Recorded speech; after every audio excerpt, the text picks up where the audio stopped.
ദൈവനാമത്തിന് മഹത്വമുണ്ടായിരിക്കട്ടെ. ലൂക്കോസ് എഴുതിയ സുവിശേഷം 1-ാം അധ്യായം 37-ാമത്തെ വാക്യം.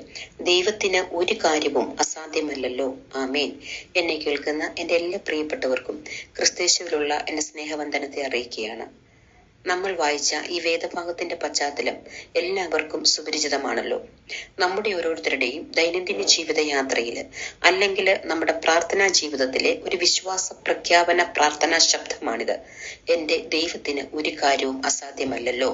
അല്ലെങ്കിൽ നമ്മുടെ പ്രിയപ്പെട്ടവര് ഏതെങ്കിലും പ്രതികൂലത്തിൽ അകപ്പെടുമ്പോൾ, ഏതെങ്കിലും വേദനകളിലൂടെ കടന്നു പോകുമ്പോൾ അവരെ ആശ്വസിപ്പിക്കുവാനും ഉറപ്പിക്കുവാനും നമ്മൾ ഉപയോഗിക്കുന്ന ഒരു ദൈവിക ശബ്ദമാണ് ദൈവത്തിന് ഒരു കാര്യവും അസാധ്യമല്ല എന്നുള്ളത്.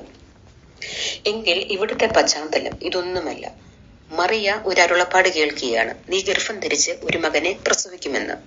ഇത് കേട്ടപ്പോൾ രണ്ട് കാര്യങ്ങൾ മറിയക്കുള്ളിൽ നടക്കുന്നതായി ദൈവത്തിന്റെ വചനം പറയുന്നു. ഒന്ന്, അവൾ ആശ്ചര്യപ്പെട്ടു. രണ്ടാമത്, അവൾ ഭയപ്പെട്ടു എന്ന് കാണുന്നു. ആശ്ചര്യപ്പെട്ടു എന്നുള്ളത് ഭൂമി ഉണ്ടായത് മുതൽ ഇന്നുവരെയും നടക്കാത്ത, ഇന്നുവരെയും കേട്ടുകേഴ്വിയില്ലാത്ത ഒരു കാര്യമാണ് താൻ കേട്ടത്. കാരണം വചനം കൃത്യമായിട്ട് പറയുന്നു, മറിയ അതുവരെ പുരുഷനെ അറിയാത്ത ഒരു സ്ത്രീയാണെന്ന്. ആയതിനാൽ തന്നെ ഇതെങ്ങനെ സംഭവിക്കും, ഈ അത്ഭുതം എങ്ങനെ ഉണ്ടാകും, ഇത് ഓർത്ത് മറിയ ആശ്ചര്യപ്പെട്ടെന്ന് ദൈവത്തിന്റെ വചനം പറയുന്നു. രണ്ടാമത് പറയുന്നു, മറിയ ഭയപ്പെട്ടു. ഇത് ഇങ്ങനെ സംഭവിച്ചു കഴിയുമ്പോൾ താനും തന്റെ കുടുംബവും നേരിടേണ്ടി വരുന്ന പ്രശ്നങ്ങൾ ഓർത്ത് മറിയ ഭയപ്പെട്ടു എന്നാണ് ദൈവത്തിന്റെ വചനം പറയുന്നത്. കാരണം വിവാഹം ഉറപ്പിച്ചു വെച്ചിരിക്കുന്ന ഒരു പെൺകുട്ടിയാണ് മറിയ. അങ്ങനെ ആയിരിക്കെ തന്നെ തന്റെ വിവാഹം മുടങ്ങിപ്പോകാം. തന്റെ വീട്ടുകാർ ഇതെങ്ങനെ സംഭവിച്ചു എന്ന് ചോദിക്കാം. ഒരുപാട് അപവാദങ്ങൾക്കും നിന്ദകൾക്കും പരിഹാസത്തിനും നേരിടേണ്ടി വന്നേക്കാം. കാരണം ഇതൊരു വലിയ പ്രെയർ ഗ്രൂപ്പിൽ ഇരുന്ന് കേട്ട ദൈവശബ്ദമല്ല ഇത്. താൻ ഒറ്റയ്ക്കായിരിക്കുമ്പോൾ കേട്ട ഒരു ദൈവശബ്ദമാണ്. ആയതിനാൽ തന്നെ താൻ ഇങ്ങനെയൊക്കെ പറഞ്ഞാല് ഇതാരും വിശ്വസിക്കണമെന്നുമില്ല. ഇതെല്ലാം ഓർത്തപ്പോൾ ആ കടന്നു പോകേണ്ട സാഹചര്യങ്ങളെ കുറിച്ച് മറിയ ഒരു നിമിഷം ചിന്തിച്ചപ്പോൾ മറിയ ഭയപ്പെട്ടു എന്ന് പറയുന്നു.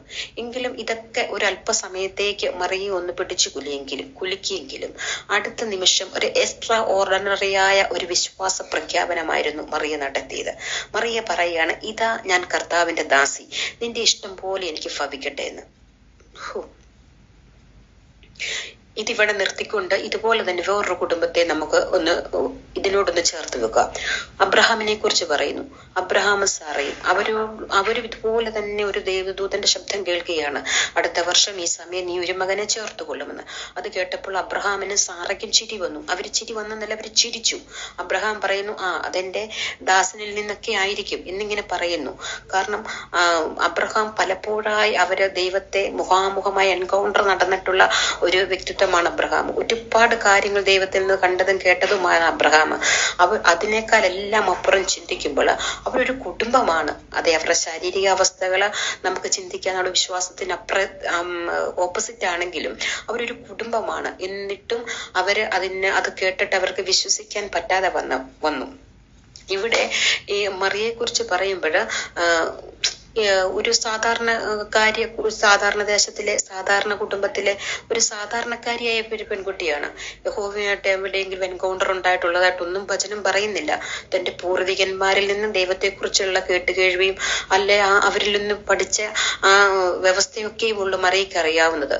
എങ്കിലും മറിയയ്ക്കൊരു കാര്യം ഉറപ്പാണ്, ദൈവമാണോ പറഞ്ഞത്, ദൈവമാണ് അരുളപ്പാട് പറഞ്ഞതെങ്കിൽ അത് നടക്കുമെന്നുള്ള കണ്ണടച്ചുള്ളൊരു അതിശക്തമായ ഒരു വിശ്വാസമായിരുന്നു മറിയയുടെ. ആയതിനാൽ തന്നെ മറിയ അത് പിന്നെയുള്ള ഒരു സിറ്റുവേഷനും ഓർക്കാതെ മറിയ അത് റിസീവ് ചെയ്യുകയാണ്. ഇതാ ഞാൻ കർത്താവിന്റെ ദാസി, നിന്റെ ഹിതം പോലെ എനിക്ക് ഭവിക്കട്ടെ. അതെ ദൈവമക്കളെ, വിശ്വസിക്കുക എന്ന് പറഞ്ഞാല് അത്ര നിസ്സാരമുള്ള ഒരു കാര്യമല്ല കേട്ടോ. നമ്മുടെയൊക്കെ ജീവിതയാത്രയിൽ നമ്മുടെ കാര്യങ്ങളൊക്കെ വളരെ സ്മൂത്തായിട്ട് നടന്നു പോകുമ്പോൾ, നമ്മുടെ കാര്യങ്ങൾ, നമ്മുടെ ആഗ്രഹങ്ങൾ, നമ്മുടെ കൈ നിറയെ പൈസ ഉള്ളപ്പോൾ, നമ്മൾ ആഗ്രഹിക്കുന്ന പോലെ കാര്യങ്ങൾ മൂവ് ആവുമ്പോൾ, നമ്മുടെ മക്കളുടെ കാര്യങ്ങൾ നടക്കുമ്പോൾ ഒക്കെ നമ്മളും പറയും, ഞങ്ങളെ വിശ്വസിക്കുന്ന ദൈവത്തിന് ഒരു കാര്യവും അസാധ്യമല്ലെന്ന്. എന്നാൽ നമ്മുടെ ജീവിതത്തിൽ ചില സങ്കടങ്ങൾ നമ്മളെ ഞെരുക്കി കളയുമ്പോൾ, നമ്മുടെ ധനം കൊണ്ടോ നമ്മുടെ ബുദ്ധി കൊണ്ടോ നമ്മുടെ ശക്തി കൊണ്ടോ ഒരു മാനുഷിക കരങ്ങൾ കൊണ്ടോ ചില കാര്യങ്ങളൊന്നും നടക്കാതെ വരുമ്പോൾ നമ്മുടെ എന്താ പറയുന്നേ, അതുപോലെ ഒരു സങ്കടകരമായ വിഷയങ്ങൾ വന്ന് നമ്മളെ ഞെരുക്കി കളയുമ്പോൾ നമുക്കിങ്ങനെ പറയാൻ പറ്റുമോ? ഞങ്ങൾ വിശ്വസിക്കുന്ന ദൈവത്തിന് ഒരു കാര്യവും അസാധ്യമല്ല, ദൈവത്തിന് സകലവും കഴിയുമെന്ന്.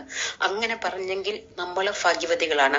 മറിയയെക്കുറിച്ച് ഇവിടെ പറയുന്നത് മറിയ ഒരു ഭാഗ്യവതിയായ സ്ത്രീയാണെന്നാണ്. അത് തന്നെയാണ് ഈ സുവിശേഷം എവിടെയെല്ലാം പ്രസംഗിക്കപ്പെട്ടു അവിടെയെല്ലാം മറിയയെക്കുറിച്ച് ഇപ്രകാരമാണ് പറയുന്നത്. ഒരു അനുഗ്രഹിക്കപ്പെട്ടുള്ള ഒരു ഭാഗ്യവതിയാണെന്നാണ് ആ സ്ത്രീയെക്കുറിച്ച് പറയുന്നത്.